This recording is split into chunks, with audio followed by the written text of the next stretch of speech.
muni'un nabat, terjadilah paceklik. Paceklik, panen gagal, wereng ya wereng, kemarau panjang, it's okay, air sulit, iya, tetapi kan semua itu ada yang ngatur. Kemarau ada yang ngatur, belalang itu ada yang ngatur, air itu juga ada yang ngatur. Yang ngatur itu yang serba maha. Kalau ia murka melihat kecurangan timbangan, Allah itu kalau murka kan gampang saja, tinggal komandoin balang, lang, hancurin tuh sawah. Konvoy belalang, konvoy. Allah tinggal ngutik angin El Nino, mampir lo ke Indonesia. Hujan nggak turun-turun, kemarau panjang. Jadi kalau musim kemarau kan namanya anginnya El Nino. Kalau musim hujan anginnya namanya La Nina. Cakep namanya, kejem orangnya. Saudara lihat Cina sekarang sedang kena La Nina, banjir besar, ribuan orang meninggal. Dia mah ribuan mati kagak berasa, rakyatnya miliaran. Bangladesh lagi ngalami La Nina, India lagi ngalami La Nina. Angin, hujan, kemarau, belalang itu kan ada yang ngendaliin. Kuncinya bukan di belalangnya, kuncinya bukan di peredaran matahari berputar, kuncinya di atas yang mengatur semua itu. Kalau timbangan sudah mulai curang, pengusaha sudah nggak mau jujur, apa nggak bikin perut jadi mual. Begitu rakyat antri sembako pingsan nggak dapat beras, sementara beras ditumpuk-tumpuk sampai membusuk. Kemana hati nuraninya? Kemana akal pikirannya? Kemana mereka yang berbuat atas nama rakyat tapi melihat rakyat susah tidak tergerak hatinya? Apabila timbangan sudah mulai dicurangi, bisnis sudah mulai melenceng, maka terjadilah paceklik. Sebuah negara yang berhasil dalam swasembada pangan, lalu sekarang menjadi negara yang rakyatnya antri untuk memperoleh kebutuhan pangan. Saudara-saudara kaum muslimin rahimakumullah, ini intinya adalah kecurangan. Kalau kecurangan sudah terjadi di mana-mana, dan ini milik siapa saja, bukan soal tempat, bukan soal jabatan, soal manusianya, SDM-nya. Kecurangan tidak cuma terjadi di kantor, di masjid bisa terjadi kecurangan. Korupsi tidak hanya bisa terjadi di kantor, di madrasah bisa ada korupsi. Faktor manusianya, ini soal SDM. Kecurangan yang besar tentu besar lagi kerugiannya. Kecurangan yang kecil, kecurangan sehari-hari, pedagang-pedagang kecil ngurangi timbangan. Barang yang buruk dikatakan baik, yang baik dikatakan buruk. Itu merugikan perorangan. Kecurangan yang besar merugikan bangsa dalam bentuk total, dalam bentuk seutuhnya. Nah, kecurangan-kecurangan seperti ini rakyat kan lihat, rakyat kan tahu, dan itu kembali terakumulasi di sini, pegel. Dan jangan lupa, rakyat yang nggak ngomong itu, rakyat yang gak bersuara itu, batinnya menjerit, jeritannya menggoncang aras, dan itu didengar Allah.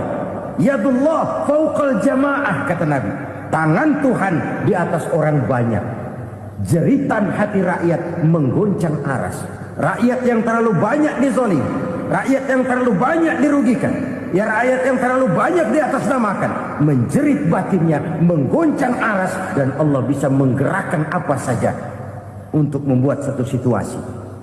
Allah bisa menggerakkan apa saja untuk membuat satu situasi. Saudara-saudara kaum muslimin rahimakumullah, ini faktor yang ketiga, timbulnya kecurangan. Faktor yang keempat maksud saya. Yang kelima, penyebab timbulnya bencana menurut baginda Nabi, wala muni'uz zakat wala muni'uz zakati illa hubbisa anhumul qatru. Apabila zakat enggan dibayar, maka tercegahlah kotrun. Kotrun ini kalau bahasa kita sembako.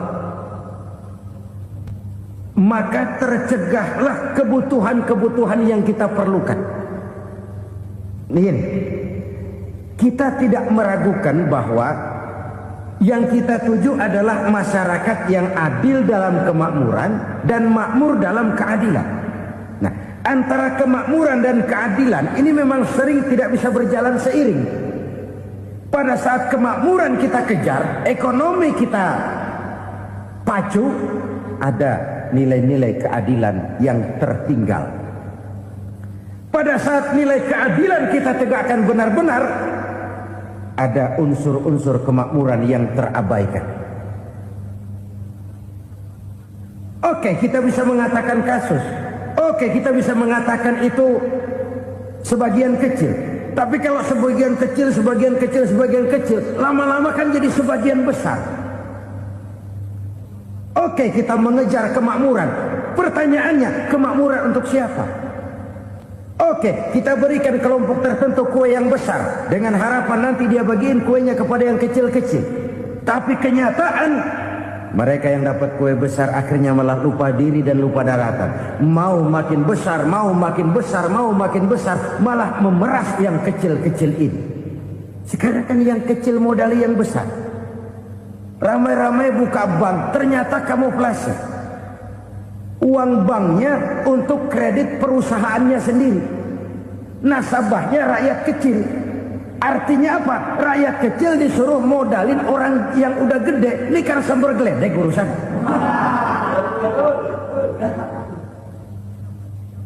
Ini kan permainan apa lagi? Rakyat kecil suruh modali yang gede. Nasabahnya rakyat kecil, kumpulkan uangnya di bank, kucurkan kredit kepada perusahaannya sendiri. Bukankah itu rakyat kecil suruh modali yang gede?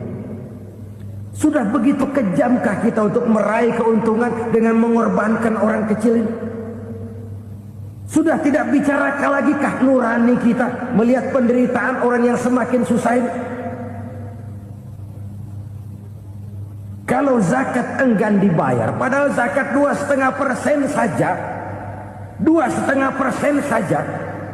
Kalau itu pun enggan, kalau zakat saja enggan, bagaimana pula yang namanya sedekah, bagaimana pula yang namanya infak, bagaimana pula yang namanya santunan, bantuan. Kadang-kadang lipstick nyumbang si nyumbang, cuman nyolongnya lebih gede. Ini namanya sumbangan lipstick. Buat lipstick itu kan buat ngumpetin bibir pucat. Itu fungsi utama lipstick. Buat ngumpetin korupsinya, nyumbang kegiatan-kegiatan sosial. Tapi yang dia korup lebih gede dari yang dia sumbangi. Lipstick kamuflase. Nepu kata anak sekarang.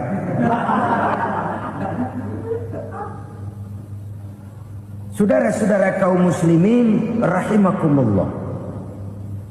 Demikian berat kewajiban zakat ini sampai di zaman Sayyidina Abu Bakar pernah keluar komando perangi orang yang enggan membayar zakat. Perangi. Karena fungsi zakat adalah menjembatani antara si kaya dengan si miskin. Bahwa ada kemiskinan itu Qur'ani. Allah menyatakan, aku melebihkan rezeki sebagian kamu dari yang lain. Ini kan kesenjangan. Allah melebihkan rezeki sebagian kamu dari yang lain. Ada itu. Tetapi itu berjalan secara nature. Nah, kalau direkayasa, yang kaya semakin kaya, yang miskin semakin terpuruk, yang sudah besar dapat proyek besar, yang kecil dapat tetelan. Ini kan rekayasa namanya. Kesenjangan yang direkayasa ini yang kita harus kikis. Nah, fungsi zakat menjembatani dari sisi sosial. Dari sisi pribadi, Nabi berpesan, zakku amwalakum biz zakat. Bersihkan hartamu dengan zakat. Sekarang ada istilah nyuci uang. Uang hasil korupsi itu bisa dicuci, dijadikan uang bersih. Bukan pakai rinso, bukan. Pakai politiknya koruptor, diolah sedemikian rupa sehingga jadi uang resmi. Sudah memutik, itu termasuk yang disebut kejahatan kerah putih, white collar crime, kejahatan kerah putih, kejahatan pakai dasi, kejahatan kelas kakap. Makanya orang mendingan goblok kagak bener daripada pinter kagak bener. Goblok kagak bener itu gampang ngurusinnya. Pinter kagak bener, ini yang berabe bener ngurusinnya.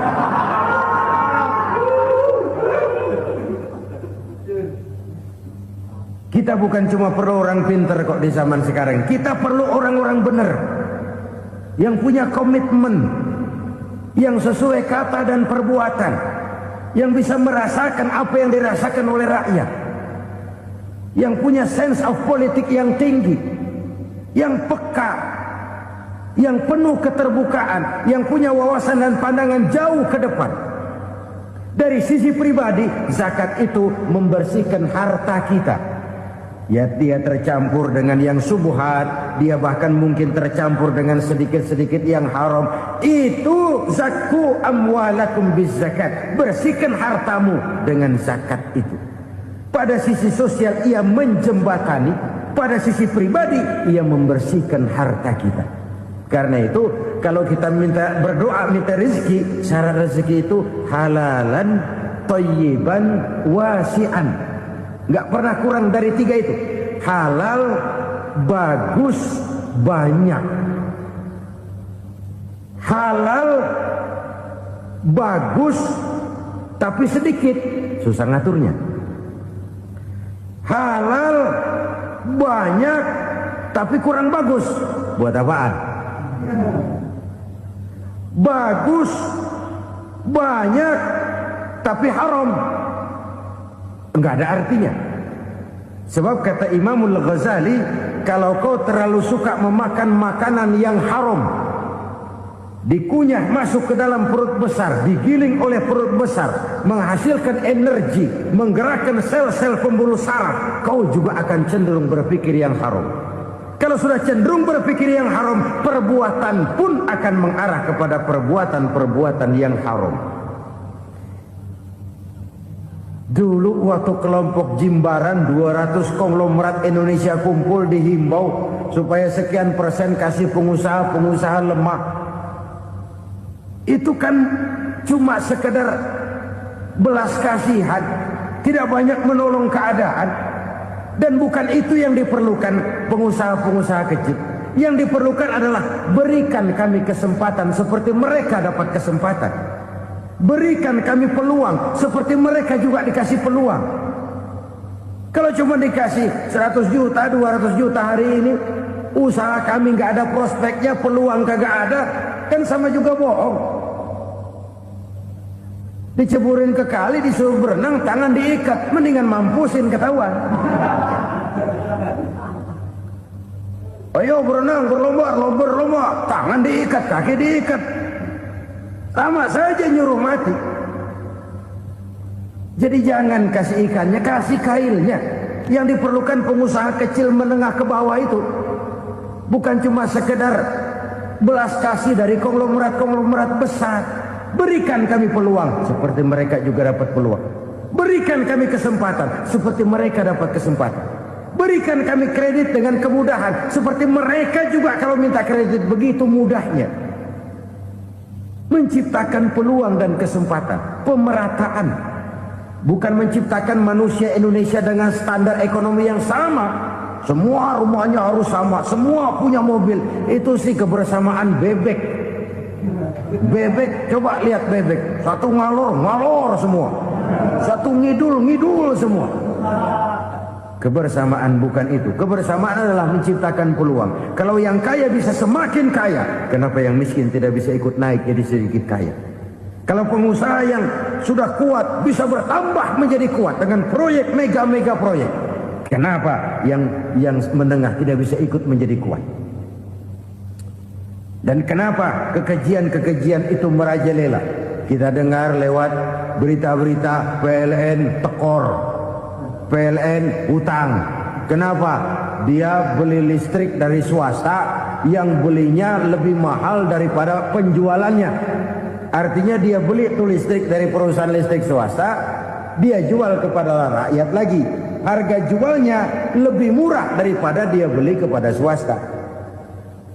Kenapa? Ada tekanan lagi tuh. Biasa siklus lagi. Hukum Boyle. Atas neken, paling bawah gepeng. Ya kita nih rakyat kecil, emang nasibnya gepeng-gepeng terus. Saudara-saudara kaum muslimin rahimakumullah, dari 5 penyebab bencana ini kita ambil kesimpulan untuk sebuah renungan dan introspeksi kita bersama. Pertama, mengingkari janji, padahal janji itu yang lebih tinggi nilainya adalah di hadapan Allah Subhanahu wa ta'ala. Baik wakil-wakil rakyat di parlemen maupun pemimpin-pemimpin rakyat di dalam kabinet, apabila memangku suatu jabatan, selalu mereka mengawali dengan sumpah, dan sumpah itu dimulai dengan demi Allah.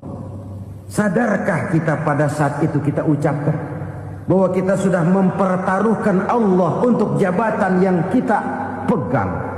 Kita sudah mempertaruhkan nama Allah untuk posisi yang dipercayakan kepada kita. Sadarkah kita bahwa menyia-nyiakan itu satu dosa yang sangat besar, yang tidak hanya kepada Allah tetapi juga kepada rakyat yang kita wakili, kepada rakyat yang kita pimpin. Saudara-saudara kaum muslimin rahimakumullah, kita menyaksikan peristiwa-peristiwa yang memilukan dan memalukan. PHK terjadi di mana-mana, pengangguran meningkat, harga-harga membumbung tinggi, daya beli rakyat semakin lemah. Sementara di bidang politik, kejadian-kejadian memberikan indikasi bahwa persatuan dan kesatuan kita sebagai bangsa dewasa ini tengah berada dalam ujian yang berat. Pada jumpa kita kali ini, tanpa bermaksud untuk mencari kambing hitam dari bencana yang kita hadapi, saya ingin menyampaikan sebuah hadis yang diriwayatkan oleh Imam At-Tabarani dari Ibnu Abbas, bahwa Rasulullah sallallahu alaihi wasallam bersabda, "Khamsun bi khamsin." Ada 5 perkara yang dapat menimbulkan 5 macam bencana. Mari kita renungi hadis ini satu demi satu sebagai bahan introspeksi buat kita semua dalam menghadapi bencana yang tengah berlaku sekarang ini. Yang pertama, manaqasa qaumul ahda illa sullita alaihim aduwwuhum. Apabila suatu kaum sudah mengingkari janjinya, maka mereka pun akan dikuasai oleh musuh-musuh mereka. Sederhana saja nampak kalimat dalam hadis ini. Apabila orang sudah mengingkari janji, mereka akan dikuasai oleh musuh-musuh mereka sendiri. Dan musuh kita yang paling utama saat ini adalah kemiskinan dan kebodohan. Kenapa itu terjadi? Karena kita mengingkari janji kita sendiri. Di saat awal-awal berdirinya Orde Baru, kita pernah berjanji untuk melaksanakan Pancasila dan Undang-Undang Dasar 45 secara murni dan konsekuen. Kita berjanji bahwa kita akan menegakkan pemerintah yang bersih dan berwibawa. Itu semua pada permulaannya. Waktu demi waktu berjalan, kita lupa dengan janji yang kita ucapkan itu. Ketuhanan yang Maha Esa kita ucapkan, tapi kesetanan yang luar biasa yang kita lakukan. Kemanusiaan yang adil dan beradab yang kita dengungkan, tetapi kemanusiaan zalim dan biadab yang kita praktekkan. Sederhana saja saudara, hampir setiap pejabat pada posisi-posisi kunci, di awal-awal ia memangku jabatan itu, biasanya ia mengucapkan sumpah dengan lafaz demi Allah, bahwa dalam melaksanakan jabatan ini saya tidak akan menerima hadiah atau pemberian dalam bentuk apapun. Itu pada permulaannya. Lama-lama rupanya hadiah itu asik juga, mulai diterima. Lama-lama dirasa kurang, mulai menagih. Dan akhirnya terjadilah praktek yang disebut suap menyuap, semir menyemir, dan lain sebagainya. Kalau ini sudah menjadi kenyataan, bagaimana kita mau menegakkan pemerintah yang bersih dan berwibawa? Undang-Undang Dasar 45 menyatakan bahwa bumi, air, dan seluruh kekayaan negara dikelola oleh negara bagi sebesar-besar kemakmuran rakyat. Yang terjadi adalah bahwa kita merasa mewakili rakyat untuk menikmati harta dan kekayaan negara, sehingga rakyat banyak tidak bisa ikut menikmatinya. Menumpuklah harta itu sehingga terjadilah pepatah, gunung ditimbun, sumur digali. Yang kaya semakin kaya, yang miskin semakin terpuruk. Kita ingkar dengan janji yang kita ucapkan di awal-awal kita bergerak. Kita ingkar dengan janji pada saat kita mengatakannya dengan menyebut nama Allah, dengan mempertaruhkan nama Tuhan. Sehingga pada akhirnya jabatan pun mengalami tender. Sudah menjadi rahasia umum. Orang mau jadi lurah mesti mengeluarkan uang. Mau jadi camat mesti mengeluarkan uang. Mau jadi wali kota, bupati, bahkan gubernur, itu ada pasarannya. Secara logika, kalau orang memperoleh satu jabatan karena banyak mengeluarkan uang, tentu pada saat ia mengeluarkan uang, ia sudah punya pemikiran, modal pasti pulang, modal pasti kembali.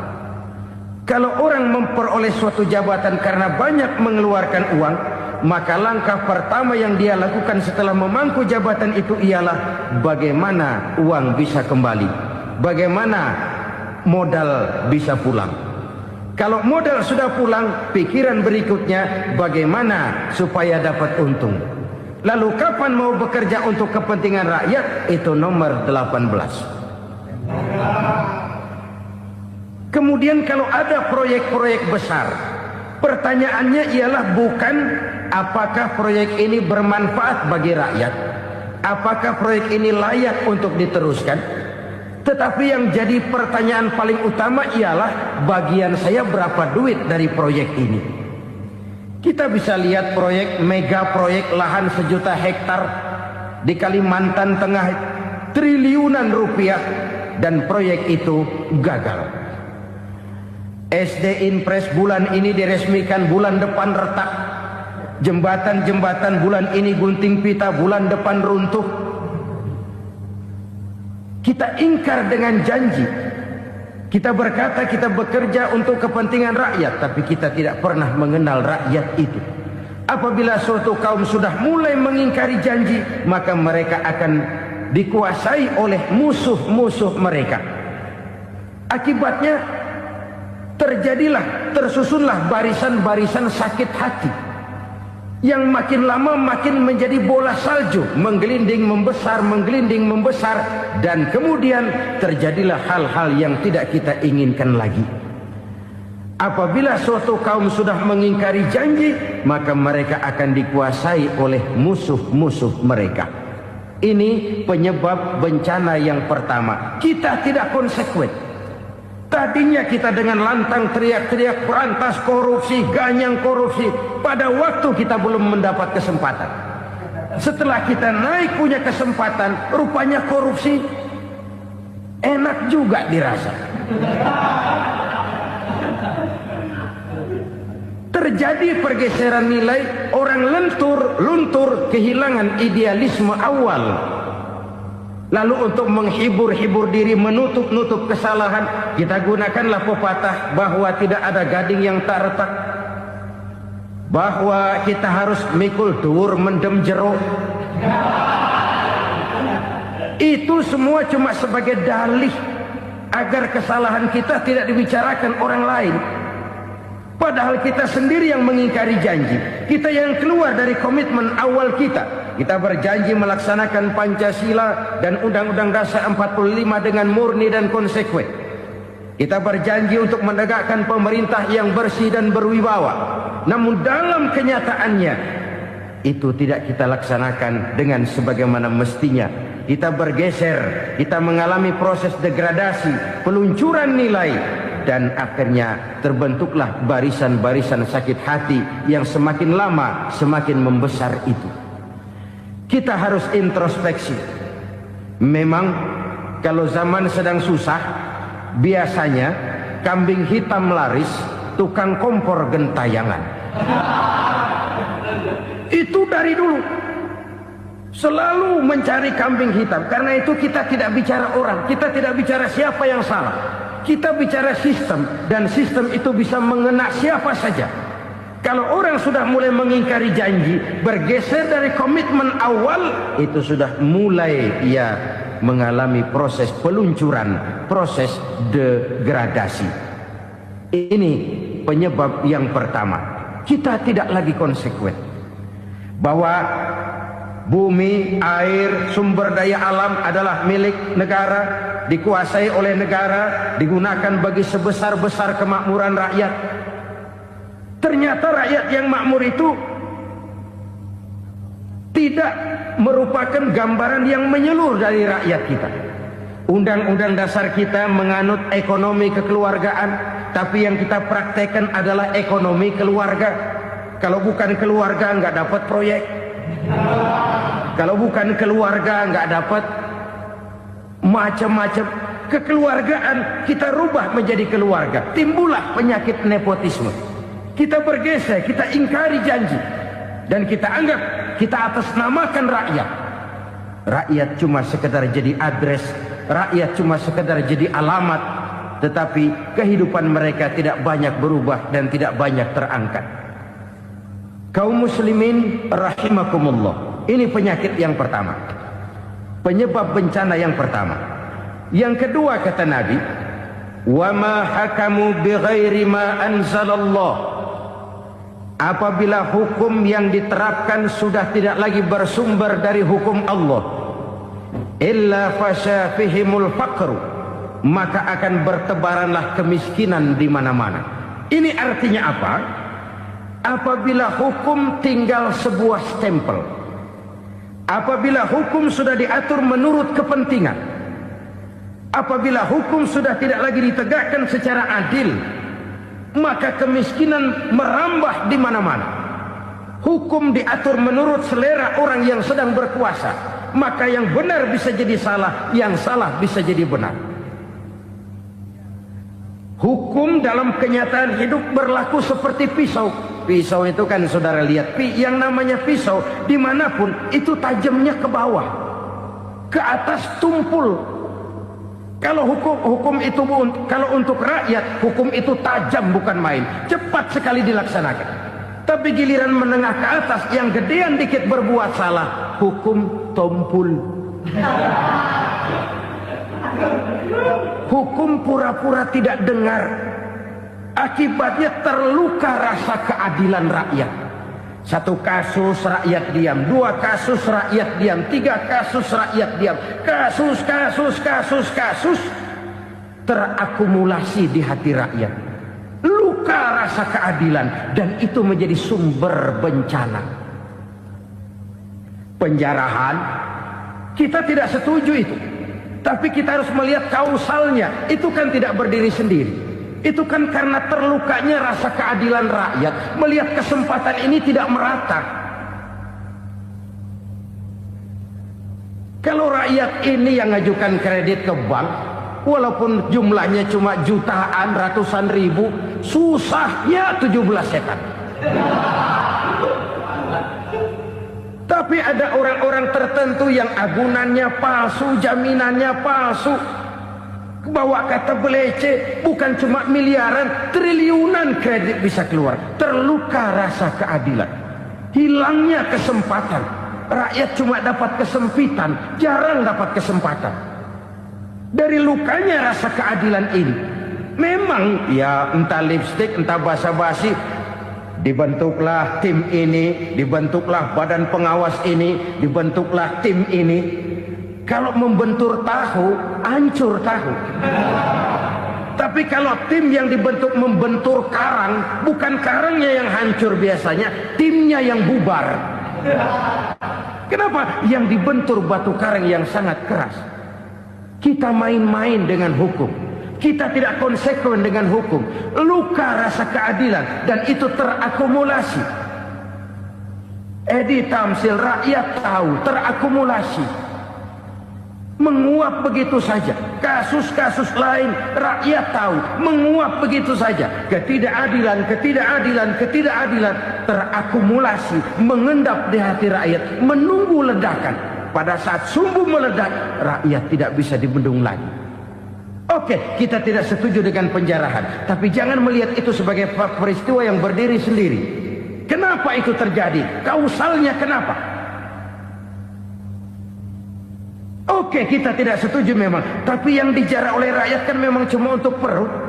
Yang dijarahkan beras, yang dijarahkan televisi, yang dijarahkan kulkas yang masih bisa dihitung, yang memang real untuk kebutuhan rakyat. Penjara-penjara berdasi kepala botak yang menguras uang rakyat habis-habisan, enak saja melenggang dalam kehidupan ini. Makin terluka rasa keadilan rakyat. Apabila hukum yang diterapkan sudah menyimpang dari keadilan yang diajarkan Allah, fasyafihimul fakru, bertebaranlah kemiskinan. Aneh, memalukan, memilukan. Sebuah negara agraris yang katanya pulaunya hijau royo-royo, Gemari Palau Jenawi Toto Tentem Kertora Harjo, yang tahun 93 pernah mendapat penghargaan dari FAO, Badan Pangan Sedunia, sebagai negara yang berhasil dalam swasembada pangan. Sekarang ini kita terpaksa betul beli beras dari Vietnam, beli beras ke Kamboja, beli kedelai dari Kamboja. Kenapa? Lahan sawah kita habis ditanami pabrik. Teknologi kita, teknologi loncatan yang non-applied, tidak terpakai oleh kita. Lantas lahan yang tidak bisa kita tanami, kita paksakan lahan-lahan gambut menjadi tanah pertanian yang subur dengan biaya triliunan dan kita gagal. Kita cari jarum dan kapak hilang. Kita mau jadi negara industri dengan loncatan teknologi yang maju, kita lupakan pola pijak kita sebagai negara agraris, dan akhirnya kita kecolongan. Lihatlah dewasa ini, rakyat kita antri sembako di mana-mana. Di sebuah negara agraris, ketidakadilan melahirkan kemiskinan, kemiskinan moral dan kemiskinan material. Kemiskinan moral, rakyat nggak percaya lagi sama pejabat. Rakyat mengalami krisis figur. Orang alah lu ngomong dah sama ember.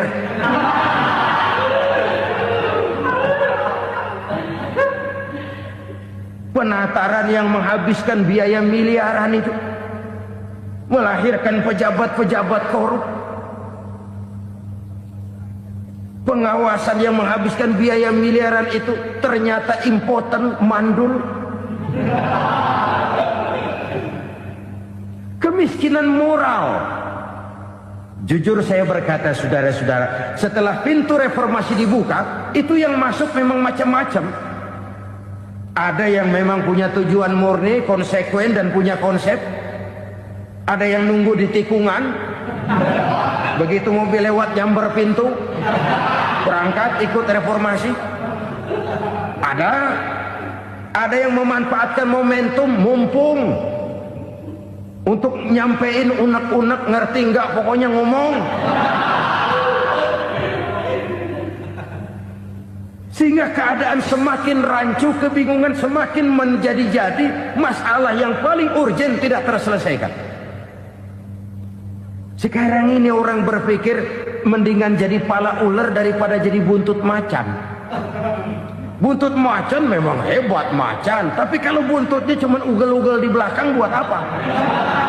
Mendingan jadi pala ular, kecil juga nyaplok. Artinya ya biar kecil juga kalau punya partai kan gagah. Lalu rame-rame bikin partai kayak bikin arisan.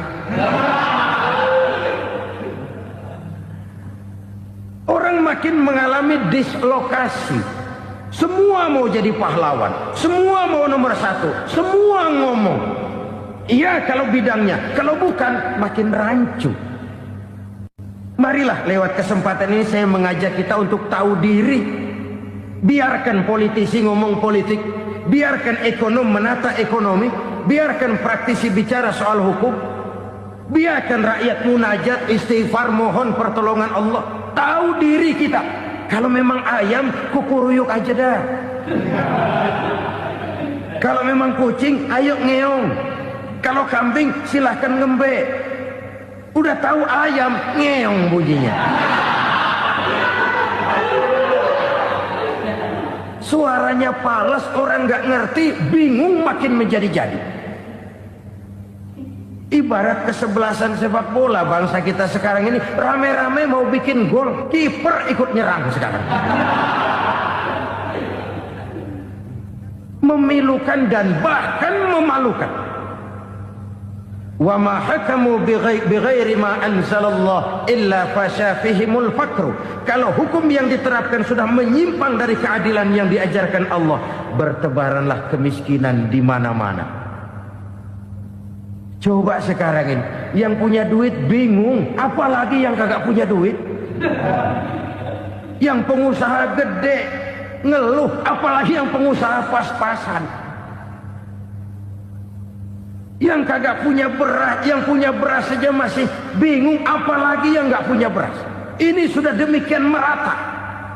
Dulu kita kagum mendengar konglomerat kelas buadak, kelas-kelas yang seakan-akan cuma ada dalam khayalan mereka, punya kekayaan miliaran dolar, triliunan. Sudahlah, seolah-olah nggak terjangkau sama kita. Weh, ternyata yang gede-gede itu juga gede utangnya.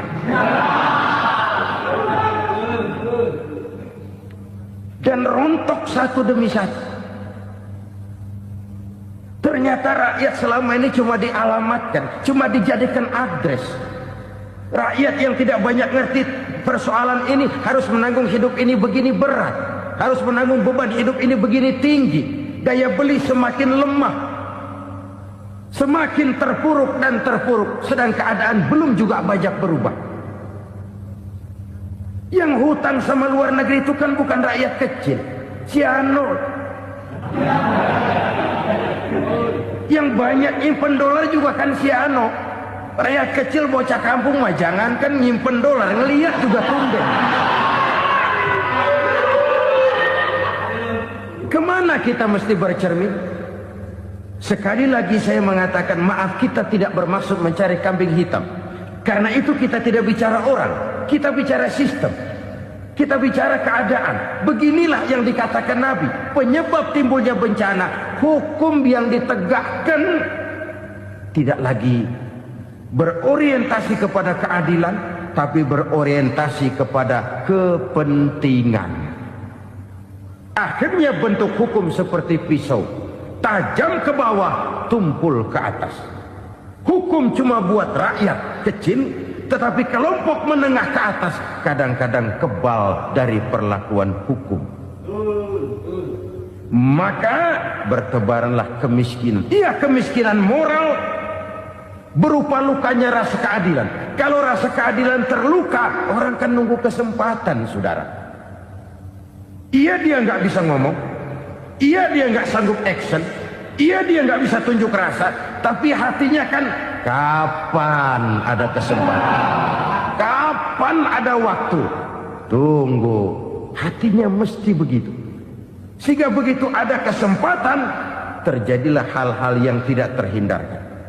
Dan itu ekses, bukan reformasi. Jangan seperti sebuah dialog saya dengan seorang abang beca. Saya bertanya, bang, ya, abang tahu nggak reformasi? Tahu. Ustadz, apa? Pembakaran. Terus penjarahan. Lalu perkosaan. Itu reformasi. Itu yang saya lihat. Nah, itu yang dia lihat. Saya tentu tidak menyalahkan abang beca kita, karena memang itu yang dia lihat dan sejauh itu wawasannya. Tapi ini indikasi bahwa banyak rakyat kita yang belum bisa menggunakan kebebasan secara bertanggung jawab. Padahal kebebasan tanpa tanggung jawab tirani. Sebuah contoh gampang-gampangan. Saya beli radio, saya setel di kamar saya, lalu saya bilang, ini radio gue.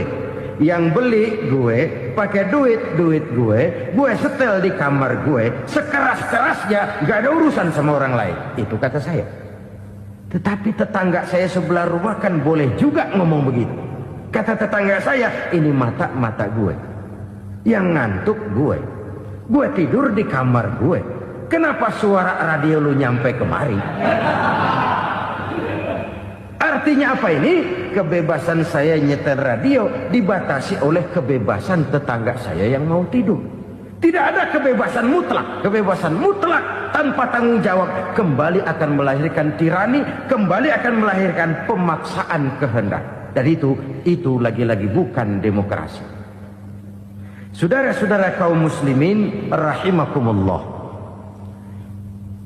Ini penyakit yang kedua, lukanya rasa keadilan, terutama di kalangan rakyat kecil. Itu mengendap menjadi akumulasi dan menunggu giliran kapan bisa dimuntahkan.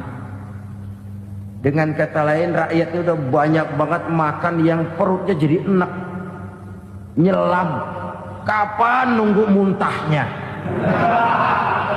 Udah begini banyak akumulasi yang mereka pendam di perut ini, sehingga ketika terjadi kesempatan itu sudah tidak terkendalikan lagi. Kita out of control. Saya tidak mentolerir sikap-sikap kekerasan. Bahkan saya lebih cenderung bahwa kalau di rumah kita banyak tikusnya saja racuni, jangan rumah dibakar. Bahwa ada korupsi, iya. Ada kolusi, memang. Ada nepotisme, tentu. Tetapi tikusnya saja racuni. Jangan rumah dibakar. Masa mau ngusir tikus bakar rumah? Tikusnya lari, tikusnya selamat, rumahnya ewes-ewes.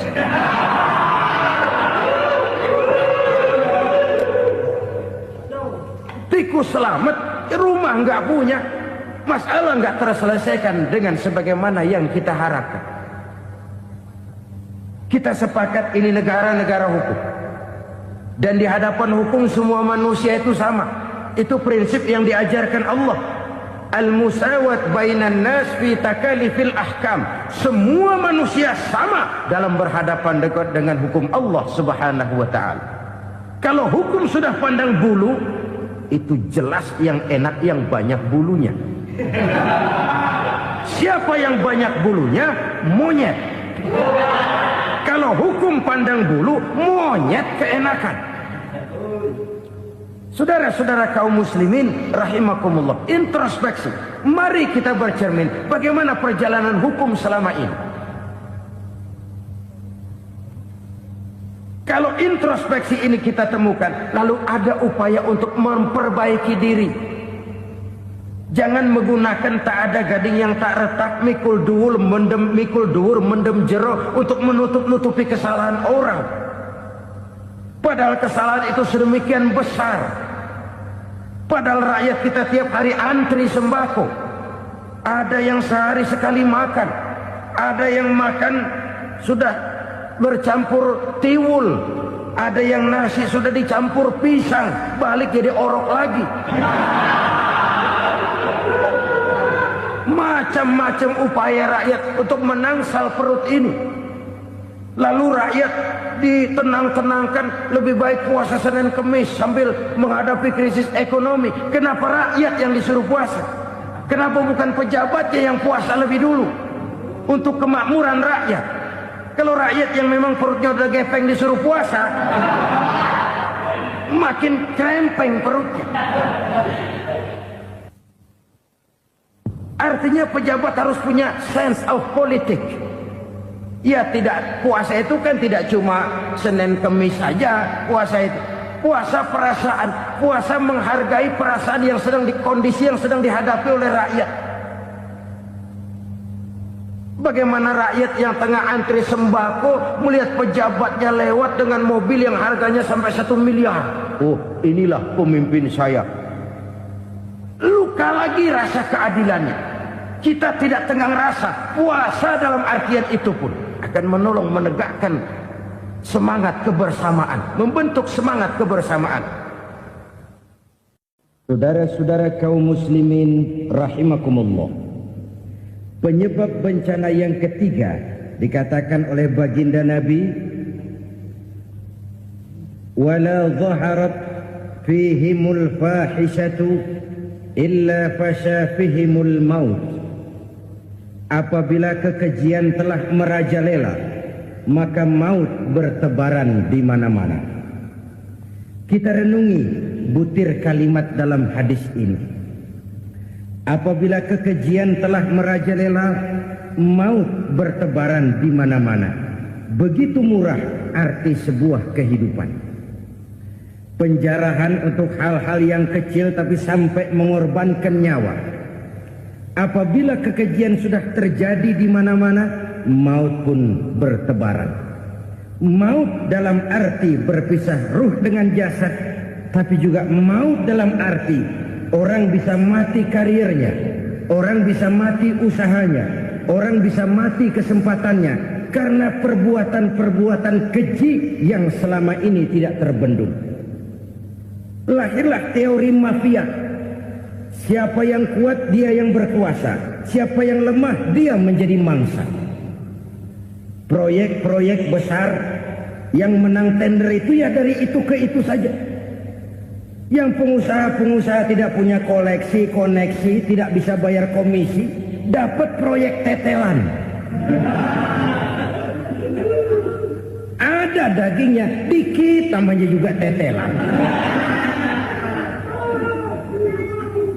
Dagingnya sudah habis disantap oleh meja. Sekian puluh meja dilalui, sekian puluh amplop dikeluarkan. Sehingga yang akhirnya ya tinggal tetelan itu tadi. Maka kualitas pekerjaan pun sudah bukan lagi jadi masalah. Demikianlah mafia-mafia ini bermunculan di mana-mana. Di pengadilan terkenallah mafia pengadilan. Hukum bisa dibeli, hukum bisa dipesan menurut kebutuhan sponsor.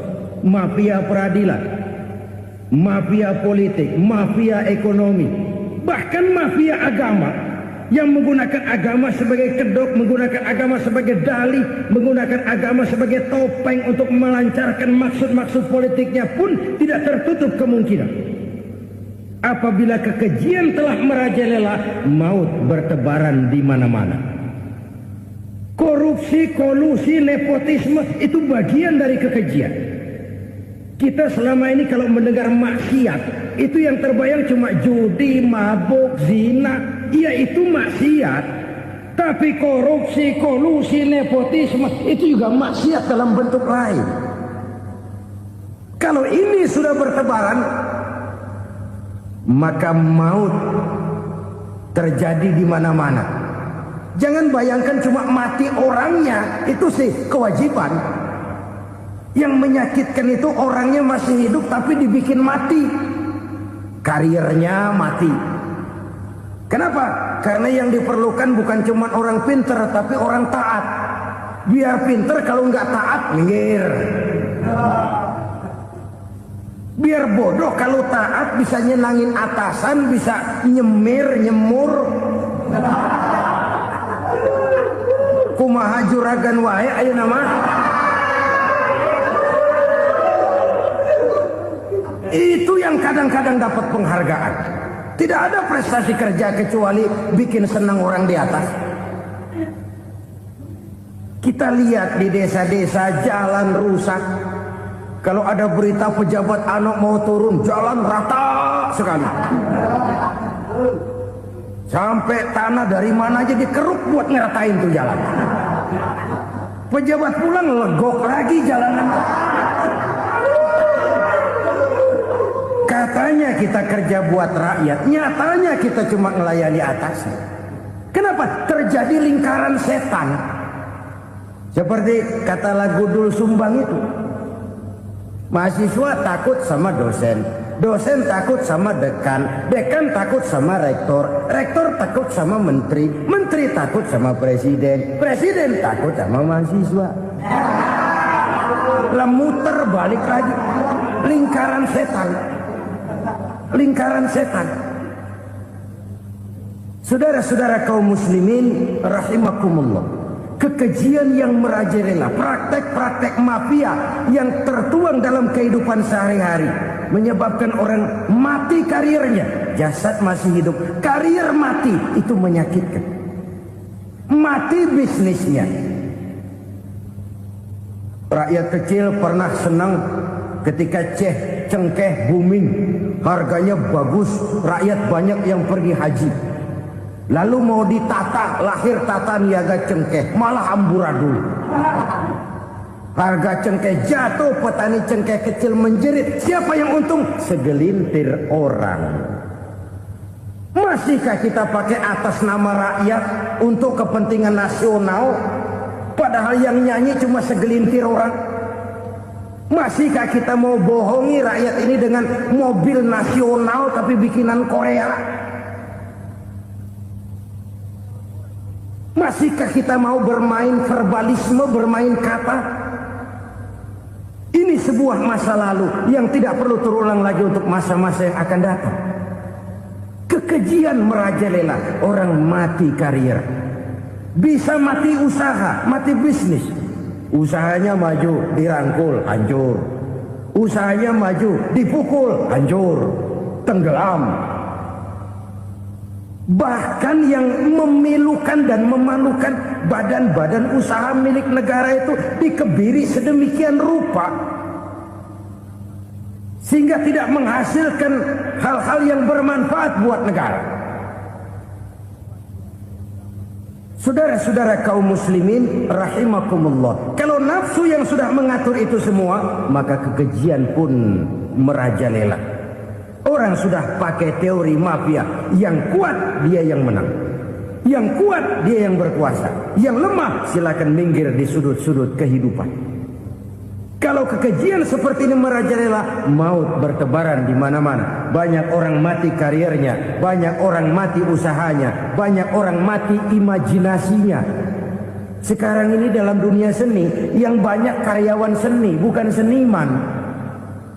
Seniman itu kan dilahirkan, lain seniman, lain karyawan seni. Sekarang yang banyak karyawan seni, bukan seniman. Mati karir, mati imajinasi, mati improvisasi. Sehingga kehidupan persis sinetron. Sinetron itu yang kita lihat rumah mewah, yang kita lihat rumah bagus. Gak pernah kita lihat di sinetron kita ini rakyat antri sembako. Kita dijejali hal-hal yang indah, yang wah, yang membuat kita tenggelam dalam gaya hidup instan, tenggelam dalam gaya hidup wah. Kita lupa dengan realitas keseharian di tengah-tengah masyarakat kita. Lahirlah kelompok-kelompok selebritis, dibesarkan oleh berbagai media. Selebritis pilek aja masuk koran, pilek.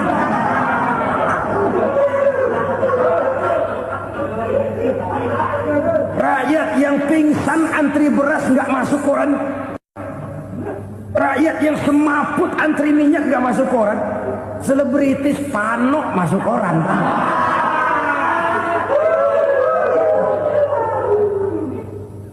Kita besarkan hal-hal kecil, kita kecilkan hal-hal besar. Kenapa? Kita mengejar oplah, kita profit oriented, tidak lagi berorientasi kepada realitas hidup yang kita hadapi ini. Kalau kekejian sudah merajalela, kata Nabi, maka maut bertebaran di mana-mana. Maut dalam artian maut, coba lihat sekarang begitu murah nyawa. Karena 1000 perak orang mau nusuk bunuh. Karena beras seliter orang khilaf. Begitu murah kehidupan. Tapi kekejian dalam bentuk korupsi, kolusi, nepotisme, kekejian dalam bentuk itu mematikan karier, mematikan bisnis, mematikan imajinasi, mematikan kreativitas. Itu juga maut. dalam bentuk lain akibat kekejaman lain. Ini penyebab yang ketiga. Yang keempat, penyebab bencana menurut baginda Rasul, wala tukhfiful mikyala illa muni'un nabat.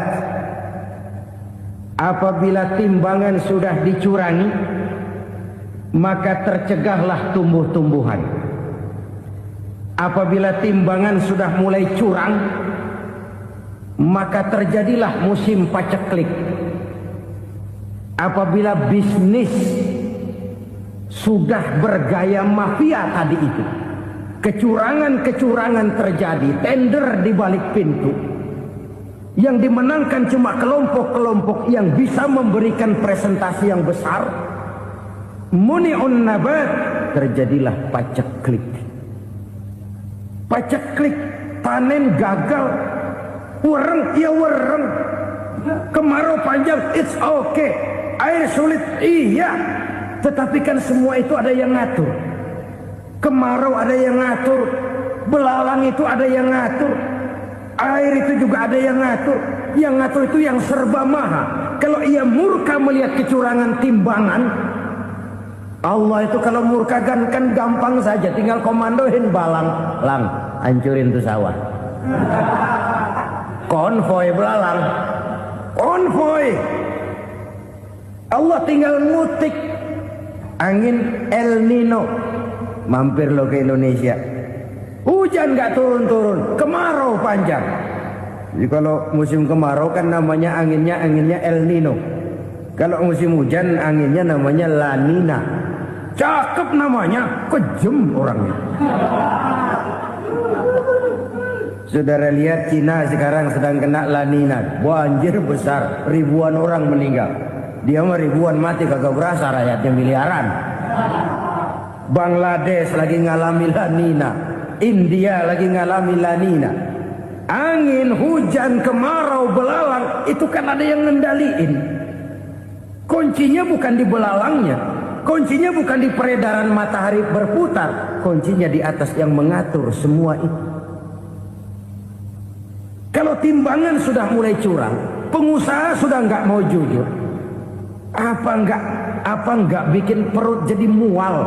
Begitu rakyat antri sembako pingsan nggak dapat beras, sementara beras ditumpuk-tumpuk sampai membusuk. Kemana hati nuraninya? Kemana akal pikirannya? Kemana mereka yang berbuat atas nama rakyat tapi melihat rakyat susah tidak tergerak hatinya? Apabila timbangan sudah mulai dicurangi, bisnis sudah mulai melenceng, maka terjadilah paceklik. Sebuah negara yang berhasil dalam swasembada pangan, lalu sekarang menjadi negara yang rakyatnya antri untuk memperoleh kebutuhan pangan.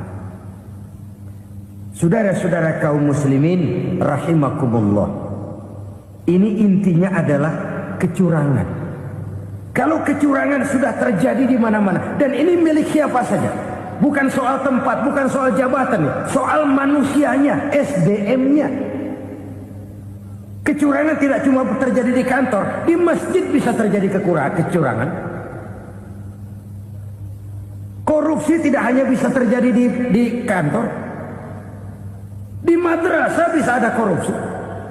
Faktor manusianya, ini soal SDM. Kecurangan yang besar tentu besar lagi kerugiannya. Kecurangan yang kecil, kecurangan sehari-hari, pedagang-pedagang kecil ngurangi timbangan, barang yang buruk dikatakan baik, yang baik dikatakan buruk, itu merugikan perorangan. Kecurangan yang besar merugikan bangsa dalam bentuk total, dalam bentuk seutuhnya. Nah, kecurangan-kecurangan seperti ini rakyat kan lihat, rakyat kan tahu, dan itu kembali terakumulasi di sini, pegel. Dan jangan lupa, rakyat yang nggak ngomong itu, rakyat yang nggak bersuara itu, batinnya menjerit, jeritannya menggoncang aras, dan itu didengar Allah. Yadullah fauqal jamaah, kata Nabi, tangan Tuhan di atas orang banyak. Jeritan hati rakyat menggoncang aras. rakyat yang terlalu banyak dizolim, rakyat yang terlalu banyak dirugikan, ya rakyat yang terlalu banyak diatasnamakan, menjerit batinnya, menggoncang aras, dan Allah bisa menggerakkan apa saja untuk membuat satu situasi. Allah bisa menggerakkan apa saja untuk membuat satu situasi.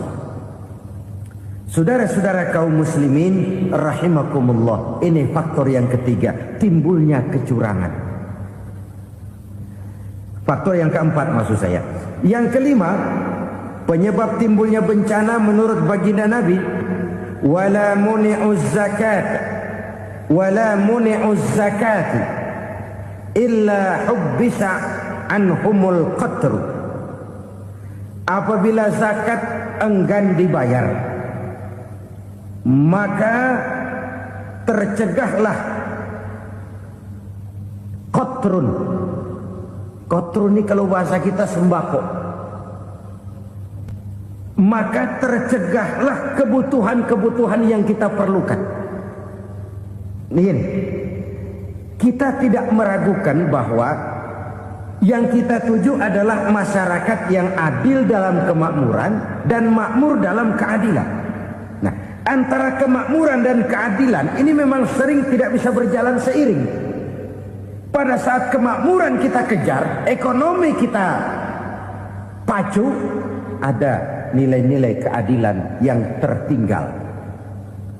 Pada saat nilai keadilan kita tegakkan benar-benar, ada unsur-unsur kemakmuran yang terabaikan. Oke, kita bisa mengatakan kasus. Oke, kita bisa mengatakan